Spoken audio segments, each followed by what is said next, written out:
ఐవీఎఫ్లో తయారవుతున్న embryos మంచి quality ఉండాలి అని అంటే కొన్ని ఫ్యాక్టర్స్ని మనం దృష్టిలో పెట్టుకోవాలి. ఒకటి, ఇందులో ముఖ్యంగా ఎగ్ క్వాలిటీ అంటాం.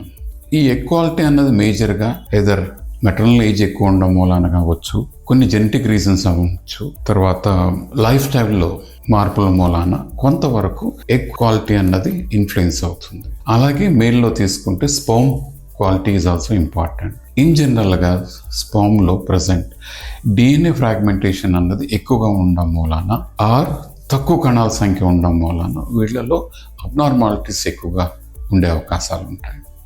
ఇలా ఎక్కువ ఫ్యాక్టర్స్ మనకు అబ్నార్మాలిటీస్తో ఉన్న కపుల్లో తయారైన ఎంబ్రియోస్ కొద్ది పూర్ క్వాలిటీగా ఎంబ్రియోస్గా మారే అవకాశాలు ఉంటాయి. ఇవే కాకుండా ల్యాబొరేటరీలో కండిషన్స్ అంటాం. అంటే మనం వాడుతున్న మీడియం అవ్వచ్చు, ఇంక్యుబేటర్ అవ్వచ్చు, లేదా handling things in freezing the embryos అంటాం. వీటన్నిటికి కూడా ల్యాబ్లో మేజర్ ఫ్యాక్టర్స్ ఏంటంటే the person who is handling should be expertise in handling all these procedures is more important. కొన్నిసార్లు ఫ్రీజ్ చేసి చేసిన ఎంబ్రియోస్లో కూడా జోనా అన్నది హార్డ్ అయ్యే అవకాశాలు ఉంటాయి.